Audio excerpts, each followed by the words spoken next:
பிராணன் என்ற தலைப்பில் ஒரு கட்டுரை.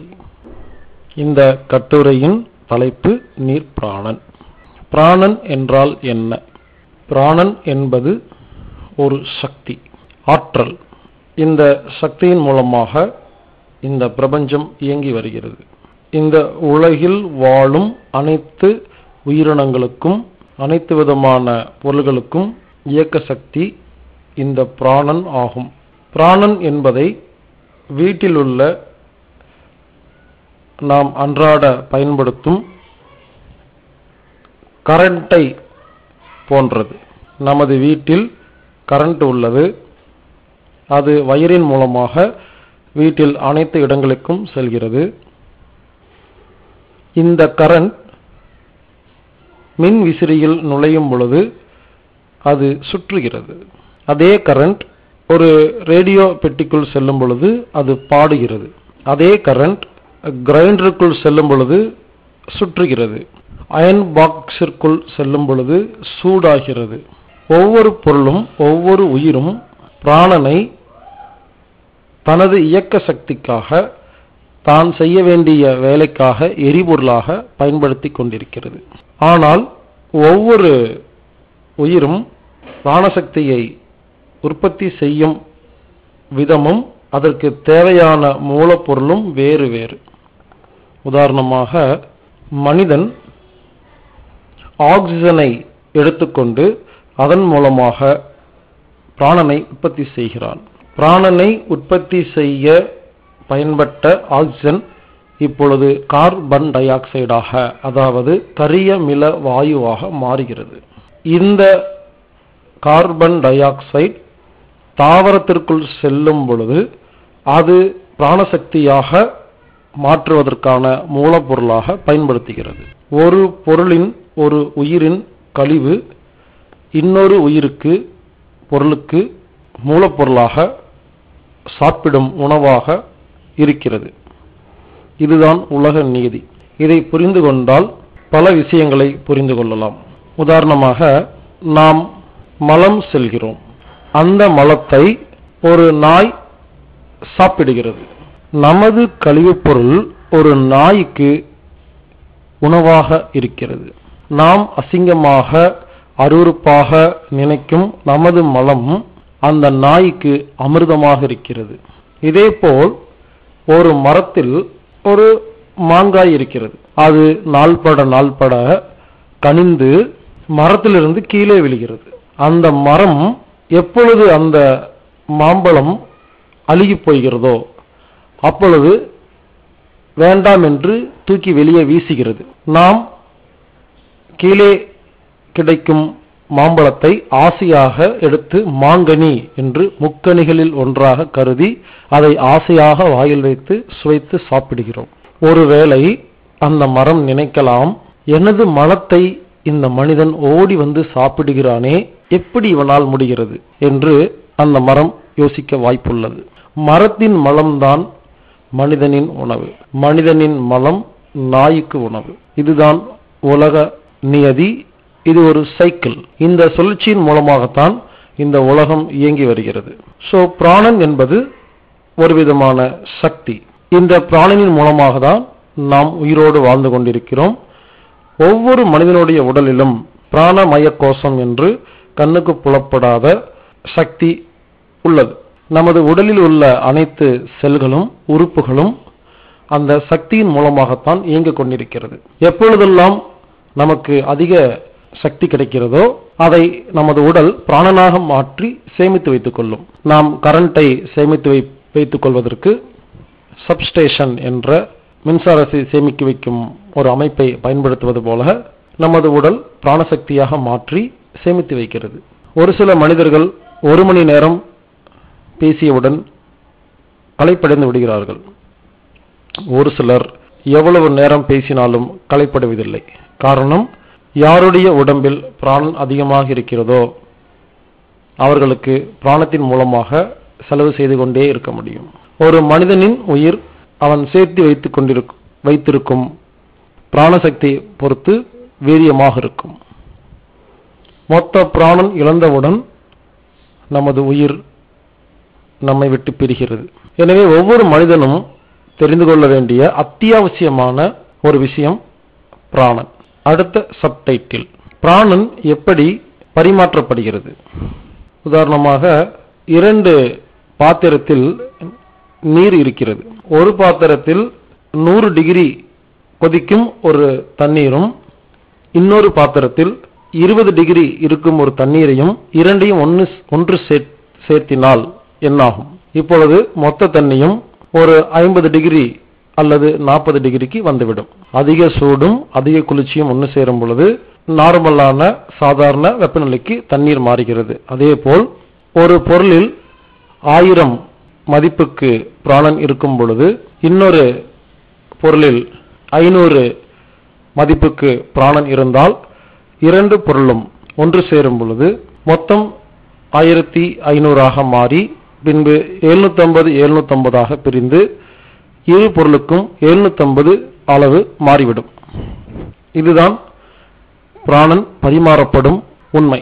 உதாரணமாக, சில சாமியார்களை தொடக்கூடாது என்று கூறுவார்கள்.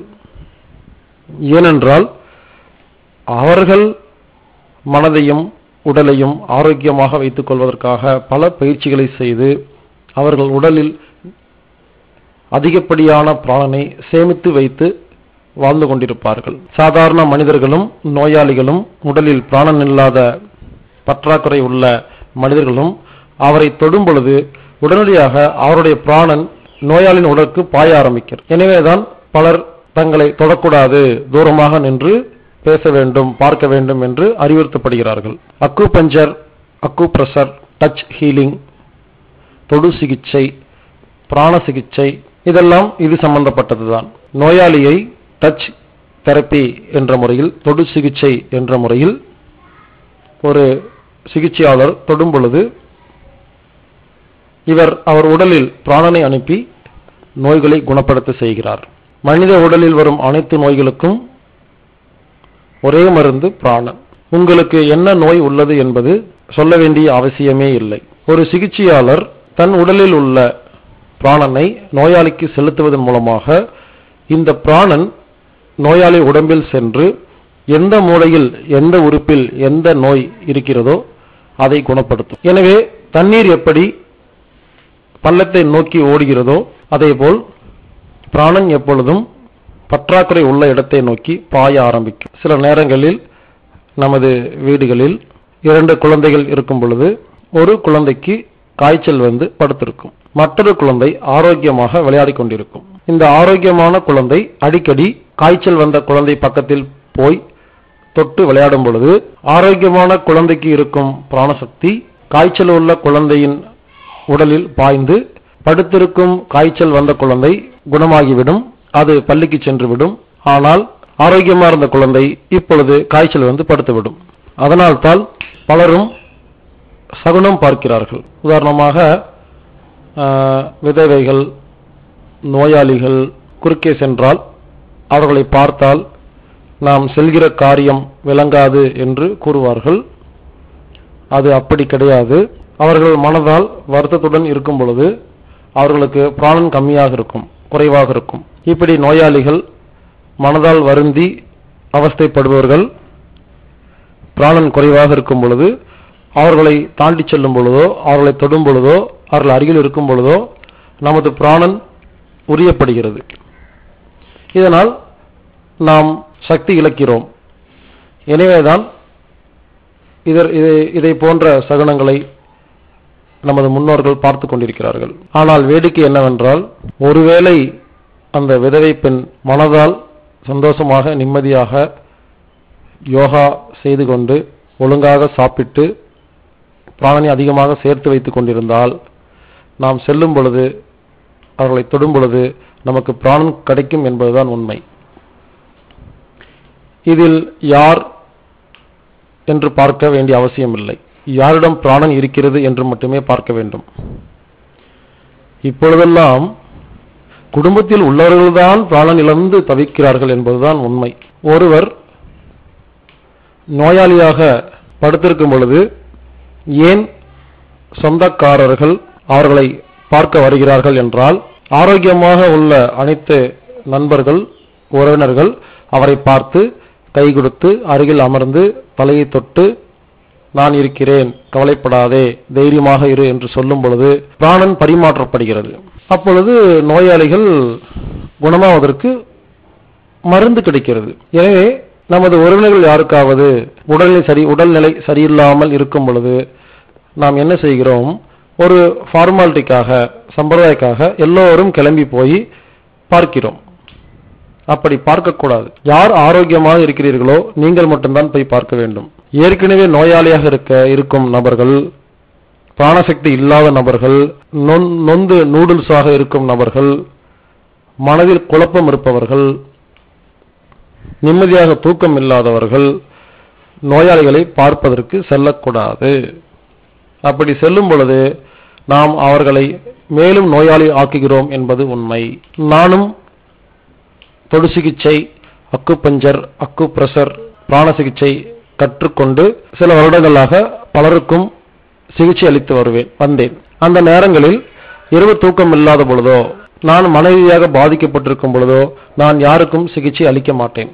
ஏனென்றால் நானே வீக்காக இருக்கும் பொழுது நோயாளியின் பிராணன் எனக்கு வருவதற்கு வாய்ப்பு உள்ளது. எனவே நாம் இந்த பிரபஞ்சத்திலிருந்து பல வழிகளில் பிராணனை நாம் சம்பாதித்துக் கொண்டிருக்கிறோம். பிராணன் எந்த வழிகளில் நமக்கு கிடைக்கும்? 1, சாப்பிடும் உணவின் மூலமாக பிராணன் உடலுக்கு செல்கிறது. 2, குடிக்கும் தண்ணீரில். 3, தூங்கும் பொழுது மூச்சுக்காற்றின் வழியாக உள்ளே செல்கிறது. சாரி, இந்த இடத்துல ஒரு கரெக்ஷன், மறுபடியும் சொல்றேன். 1, உண்ணும் உணவில் பிராணன் இருக்கிறது. 2, குடிக்கும் தண்ணீரில் பிராணன் இருக்கிறது. 3, இழுக்கும் மூச்சுக்காற்றில் பிராணன் இருக்கிறது. 4, தூங்கும் பொழுது பிராணன் உடலுக்குள் புகுகிறது. 5, குளிக்கும் பொழுது அந்த நீரின் மூலமாக உடலுக்குள் பிராணன் புகுகிறது. 6, நமது எண்ணங்கள் அமைதியாக நிம்மதியாக இருக்கும் பொழுது சக்கரங்களின் மூலமாக பிராணன் உடலுக்குள் புகுந்து செல்கிறது. இப்படி பல வழிகளில் பிராணனை நாம் சம்பாதித்துக் கொண்டிருக்கிறோம். அதே நேரத்தில் பல வழிகளில் பிராணனை செலவு செய்து கொண்டும் இருக்கிறோம். கண் பார்ப்பதற்கு பிராணன் தேவைப்படுகிறது, படிப்பதற்கு, நடப்பதற்கு. இப்படி உடல், மனம், புத்தியில் வேலை கொடுக்கும் பொழுது நமது பிராணன் செலவாகிறது. அடுத்த சப்டைட்டில், கொதிக்க வைத்த தண்ணீரில் குளிக்கலாமா? கொதிக்க வைத்த தண்ணீரில் குளிக்கக்கூடாது. ஏனென்றால் தண்ணீரை கொதிக்க வைக்கும் பொழுது அதில் உள்ள பிராணன் என்ற கண்ணிற்கு தெரியாத ஆற்றல் சக்தி தண்ணீரை விட்டு வெளியே செல்கிறது. தண்ணீரில் உள்ள உயிர் சக்தி பொருட்கள், ஆர்கானிக் மெட்டீரியல் அனைத்தும் ஆவியாகிவிடும். இந்த கொதிக்க வச்ச தண்ணீரில் நாம் குளிக்கும் பொழுது நாம் ஏற்கனவே பார்த்ததை போல பிராணன் உள்ள ஒரு பொருளிலிருந்து பிராணன் இல்லாத ஒரு பொருளுக்கு பிராணன் பரிமாறப்படும் என்ற நீதியின்படி கொதிக்க வைத்த தண்ணீரில் குளிக்கும் பொழுது அந்த பிராணன் இல்லாத தண்ணீர் நம் உடல் வழியாக கடக்கும் பொழுது நமது உடலில் உள்ள அனைத்து பிராணனையும் எடுத்துவிட்டு பாத்ரூமின் வழியாக அது வெளியேறி செல்கிறது. கொதிக்க வைத்த தண்ணீரில் குளிப்பது உடலுக்கு ஆபத்து. எனவே இனி வாழ்நாளில் தயவு செய்து கொதிக்க வச்ச தண்ணீரில் குளிக்க வேண்டாம். அடுத்த சப்டைட்டில், குளிர்ச்சியான நீரில் குளிக்கலாமா? குளிர்ச்சியான நீரிலும் குளிக்கக்கூடாது. நமது உடலின் வெப்பநிலை 37 டிகிரி சென்டிகிரேட் இருந்தால் அதுதான் ஆரோக்கியம். குளிர்ந்த நீரில் குளிக்கும் பொழுது நமது தோள்களில் உள்ள அனைத்து செல்களும் அந்த குளிர்ந்த நீரை 37 டிகிரி சென்டிகிரேட்டுக்கு மாற்றுவதற்கு நிறைய வேலை செய்ய வேண்டி உள்ளது. இதனால் அனைத்து செல்களுக்கும் நிறைய சர்க்கரை மற்றும் ஆக்சிஜன் செலவாகிறது. எனவே குளிர்ந்த நீரிலும் குளிக்கக்கூடாது. எந்த தண்ணீரில் குளிக்கலாம்? எவ்வளவு சூடாக குளிக்கலாம். தண்ணீரை கொதிக்க வச்சு குளிக்கவும் கூடாது, குளிர்ந்த நீரிலும் குளிக்கக்கூடாது. ஆனால் விலாவி குளிக்கலாம். அது என்ன விலாவி குளிப்பது? கிராமங்களில் வழக்கமாக நாம் கேள்விப்பட்ட வார்த்தை, தண்ணி விலாவி வச்சிருக்க போய் குளிங்க. அதாவது நாம் ஒரு பக்கெட்டில் குளிக்கிறோம் என்றால் பாதி பக்கெட் தண்ணியை நன்றாக கொதிக்க வைத்து சூடு செய்து, பாதி பக்கெட் தண்ணீரில் கொதிக்க வைக்காமல் சாதாரண பிராணனுடன் இருக்கும் தண்ணீரில் இந்த கொதிக்க வைத்த பிராணம் இல்லாத தண்ணீரை கலக்கும் பொழுது அந்த தண்ணீரில் பிராணனும் இருக்கும், சூடும் இருக்கும். எனவே இந்த தண்ணீரில் குளிக்கும் பொழுது நமக்கு உடலுக்கு தேவையான சூடும் கிடைக்கும், பிராணனும் கிடைக்கும். இது உடலுக்கு ஆரோக்கியமான குளியல். எனவே இனி நம் வாழ்நாளில் மொத்தமாக கொதிக்க வைத்த தண்ணீரில் குளிக்க வேண்டாம். அடுத்த பேராகிராஃப்.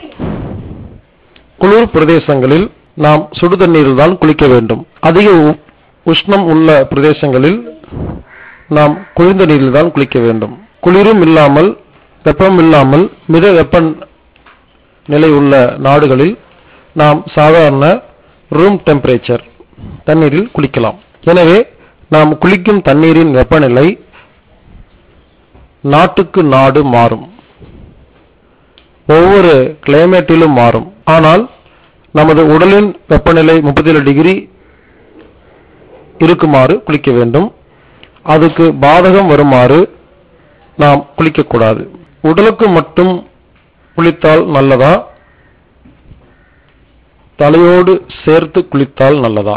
குளித்தால் தலையோடு சேர்த்து குளிக்க வேண்டும். அதாவது முழு உடம்பிலும் தண்ணீர் பட வேண்டும். இல்லை என்றால் குளிக்கவே கூடாது. உடலுக்கு மட்டும் குளிப்பதால் உடலுக்கு ஆரோக்கியத்திற்கு கேடு வரும். அது எப்படி? நாம் உடலுக்கு மட்டும் குளிக்கும் பொழுது உடலின் வெப்பநிலை அனைத்தும், உடல் உஷ்ணம் அதிகமாகும் பொழுது, அதாவது உடலில் உள்ள அனைத்து தோள்களும் டெம்பரேச்சர் மாறும் பொழுது அதை சமாளிப்பதற்கு தலையில் உள்ள அனைத்து செல்களும் வேலை செய்ய ஆரம்பித்துவிடும். ஏனென்றால் கழுத்துக்கு மேலே தொண்டை, தாடை, தலை, மூளை ஆகிய பகுதிகளில் நீர் படாததால் உடலின் அனைத்து செல்களின் வெப்பநிலையும் சரி செய்ய வேண்டிய ஒரு நிர்பந்தத்திற்கு தலைப்பகுதி உள்ள செல்கள் உள்ளாக்கப்படுகிறது. இதனால் தலைப்பகுதி கடுமையான வெப்பத்திற்கு மாறுகிறது. எனவேதான் முடி கொட்டுதல், டென்ஷன், கோபம், பயம், மன ரீதியான நோய்கள், தூக்கமின்மை, மைக்ரேன், தலைவலி, சைனஸ் போன்ற பல பிரச்சனைகள் மனிதருக்கு வருகிறது. பொடுகு போன்ற பிரச்சனையும் வர வாய்ப்பு உள்ளது. எனவே குளித்தால் தலையோடு சேர்த்து குளிக்க வேண்டும், இல்லை என்றால் குளிக்கக்கூடாது.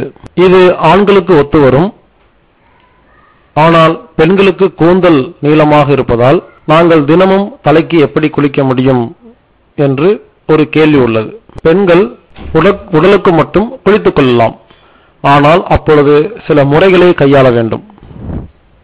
அது என்னவென்றால், ஈரத் துணியை தலையில் கட்டிக்கொண்டு குளியல் அறைக்குள் செல்ல வேண்டும். பின்பு உடல் முழுவதும் நீரை ஊற்றி குளிக்க வேண்டும். தலையில் ஈரத்துணி இருப்பதால் தலைப்பகுதி வெப்பமடைய வாய்ப்பு இல்லை.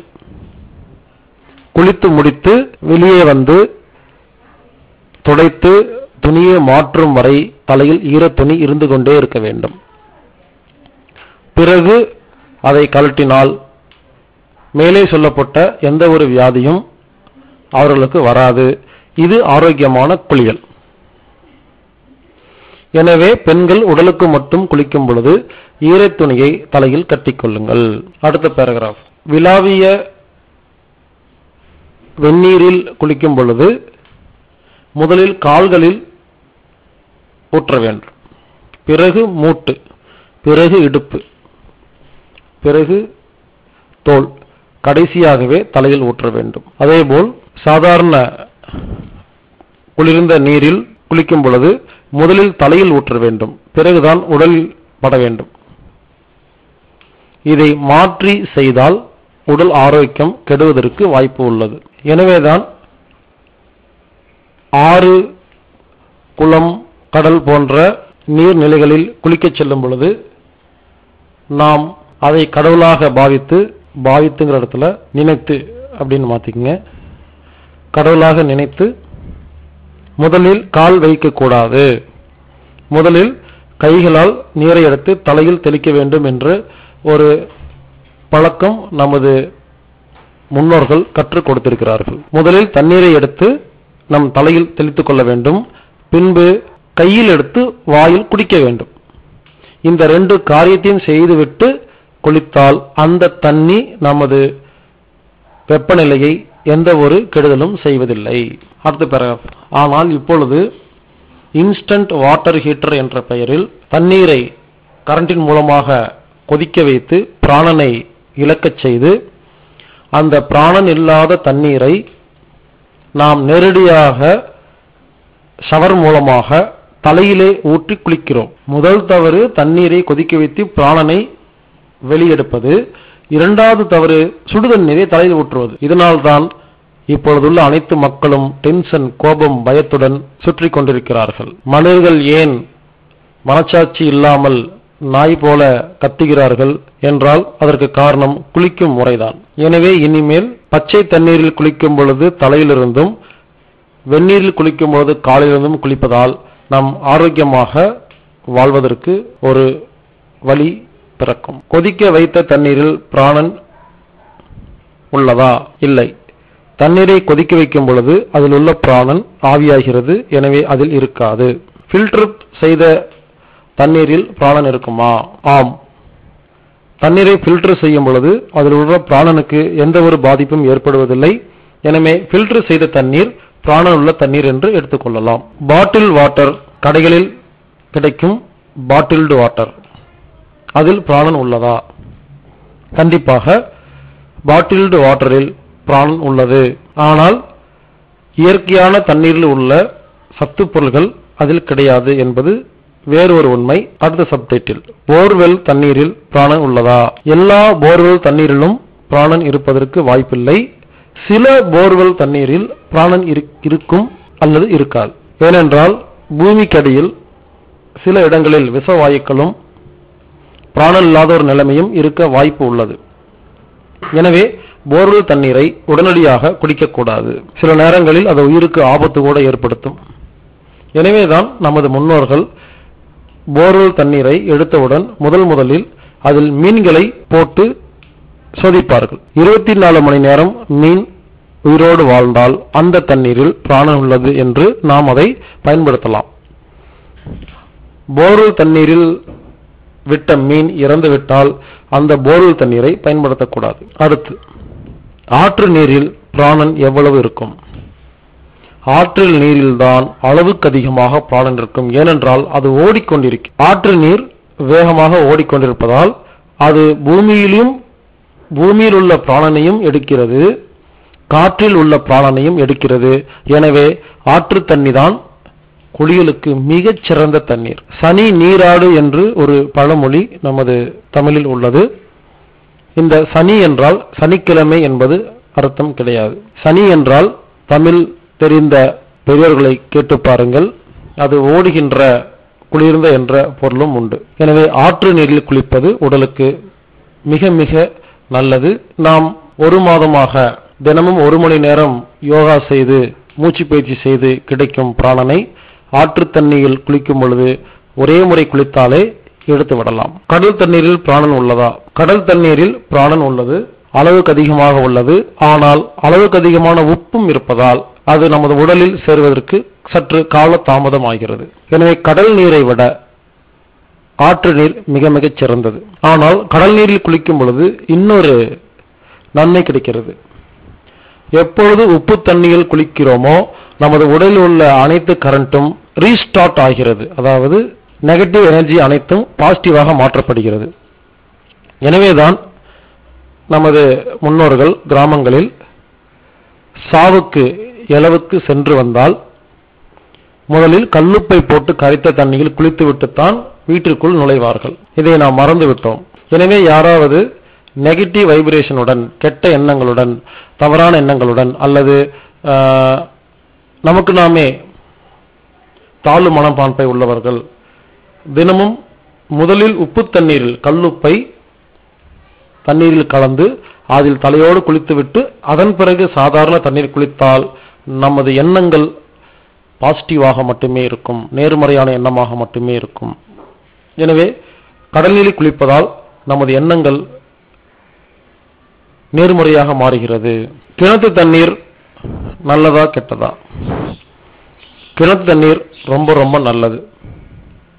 கிணற்று தண்ணீரை இரவு 12 மணிக்கு தொட்டு பார்த்தால் சூடாக இருக்கும், மதியம் 12 மணிக்கு தொட்டால் குளிர்ச்சியாக இருக்கும். ஒரு மனிதனின் ஆரோக்கியமான டெம்பரேச்சர் 37 டிகிரி என்பது நாம் ஏற்கனவே பார்த்தோம். கிணத்து நீர் மட்டும்தான் ஒரு மனிதனுக்கு எந்த டெம்பரேச்சரில் குளித்தால் உடலில் வெப்பநிலை ஒழுங்காக இருக்கும் என்பதை சரியாக கொடுக்கக்கூடியது. எனவே நாமும் இதே டெக்னிக்கை பயன்படுத்துவோம். இரவில் குளிக்கும் பொழுது லேசாக சூடாக குளித்தால் நல்லது, பகலில் குளிக்கும் பொழுது லேசாக குளிர்ச்சியாக குளித்தால் நல்லது என்பதை புரிந்து கொண்டு கிணத்து தண்ணீர் உடலுக்கு நல்லது. ஆனால் ஆற்று தண்ணீரை விட இது சற்று குறைவான பிராணன் உள்ளது. ஏனென்றால் கிணத்து தண்ணீர் ஓடுவதில்லை, ஆனால் கெடுதல் கிடையாது. ஆற்று தண்ணீரை கம்பேர் செய்யும் பொழுது மட்டுமே அதை விட சற்று குறைவானது என்று எடுத்துக்கொள்ளலாமே தவிர கிணத்து நீரில் குளிப்பது உடலுக்கு ஆரோக்கியமான ஒன்று. தண்ணீரை எப்படி சேமித்து வைப்பது? நாம் கீழ்நிலை தொட்டி, மேல்நிலை தொட்டி என்று தண்ணீரை சேமித்து வைக்கிறோம். இந்த தொட்டியில் உள்ள தண்ணீரில் பிராணன் இருப்பது கிடையாது. ஏனென்றால் நாம் அனைத்து தொட்டிகளையும் நன்றாக மூடி விடுகிறோம். இப்படி காங்கிரீட்டால் செய்யப்பட்ட தொட்டிகளில் தண்ணீரை மூடி வைப்பதால் அதில் பிராணன் குறைகிறது. தண்ணீருக்கும் காற்றுக்கும் நாம் ஒரு கனெக்ஷனை கட் செய்கிறோம், தடுக்கிறோம். எனவே பிராணன் குறைகிறது. எனவே கீழ்நிலை தொட்டி, மேல்நிலை தொட்டியை நாம் கொஞ்சமாவது திறந்து வைத்து இந்த பிரபஞ்ச காற்றுடன் ஒரு தொடர்பு எப்பொழுதுமே இருந்து கொண்டே இருக்க வேண்டும். நாம் குப்பை விழுகிறது, பறவைகள் எச்சம் செய்கிறது என்று மூடி வைக்கிறோம். ஆனால் குப்பை விழுந்தாலும் பரவாயில்லை, எச்சம் விழுந்தாலும் பரவாயில்லை, பிராணன் கிடைப்பது மிகவும் நல்லது. எனவே கீழ்நிலை தொட்டி மற்றும் மேல்நிலை தொட்டிகளை நாம் இனிமேல் கொஞ்சமாவது திறந்து வைப்போம். பறவைகள் எச்சம் செய்யாமல் இருப்பதற்கும் குப்பைகள் விழுகாமல் இருப்பதற்கும் சிமினி போன்ற ஒரு அமைப்பை ஏற்படுத்தி காற்று உள்ளே செல்ல வேண்டும், ஆனால் குப்பை செல்லக்கூடாது என்ற விஷயத்தை ஞாபகத்தில் வைத்து ஒரு ஏற்பாடு செய்துவிட்டால் அந்த தண்ணீரில் எப்பொழுதும் பிராணன் இருக்கும். அதில் குளிக்கும் பொழுதும் சமைக்கும் பொழுதும் அந்த தண்ணீரில் நாம் பயன்படுத்தும் பொழுதும் நமக்கு பிராணன் கிடைக்கிறது. சின்டெக்ஸ், பிளாஸ்டிக் போன்ற பொருட்களில் தண்ணீரை வைக்கும் பொழுது அதில் உள்ள பிராணன் குறைவதற்கு வாய்ப்பு உள்ளது. எனவே முடிந்தவரை சிமெண்ட் அல்லது கான்கிரீட் தொட்டிகளை பயன்படுத்துவது ஆரோக்கியத்துக்கு நல்லது. கடைசி சப்டைட்டில் நீர் பிராணனை எப்படி நாம் பயன்படுத்துவது. எனவே இனிமேல் நாம் பயன்படுத்தும் ஒவ்வொரு நீரிலும் பிராணன் இருக்கிறதா என்பதை உறுதி செய்ய வேண்டும். இனிமேல் நாம் குடிக்கும் ஒவ்வொரு தண்ணீரிலும் பிராணன் இருக்க வேண்டும். அதற்கான ஏற்பாடுகளை செய்ய வேண்டும். குளிக்கும் பொழுது அதில் பிராணன் உள்ளதா என்பதை உறுதி செய்ய வேண்டும். நாம் கண்களை கழுவும் பொழுது கண்களில் உள்ள அழுக்கு வெளியே செல்வதற்காக கழுவுவது கிடையாது. கண், லிவர், பித்தப்பை சம்பந்தப்பட்ட எந்த நோய் இருந்தாலும் பச்சை தண்ணீரில் 5 முறை தினமும் கண்களை கழுவுவது மூலமாக தண்ணீரில் உள்ள பிராணன் கண் வழியாக உள்ளே சென்று கண்ணில் உள்ள அனைத்து நோய்களையும் குணப்படுத்துகிறது. அதேபோல் வாய் கொப்பளிக்கும் பொழுது வாயில் உள்ள அழுக்கு வெளியே வருவது ஒரு பக்கம் இருந்தாலும் தண்ணீரில் உள்ள பிராணன் வாய் வழியாக உடலுக்குள் புகுந்து நம்மை ஆரோக்கியப்படுத்துகிறது. மேலும் கைகால் முகம் கழுவுவது மூலமாக நாம் நினைத்துக் கொண்டிருக்கிறோம் உடலில் உள்ள அழுக்கு வெளியே செல்கிறது என்று. அது ஒரு பக்கம் இருந்தாலும் கை, கால், முகம்தான் பிராணனை அதிகமாக இழுக்கும் இடங்கள். உள்ளங்கால், உள்ளங்கை, முகத்தை பச்சை தண்ணீரில், பிராணன் உள்ள தண்ணீரில் கழுவும் பொழுது அந்த பிராணனை நமது உடல் உறிஞ்சி கொண்டு நமதை உற்சாகப்படுத்துகிறது.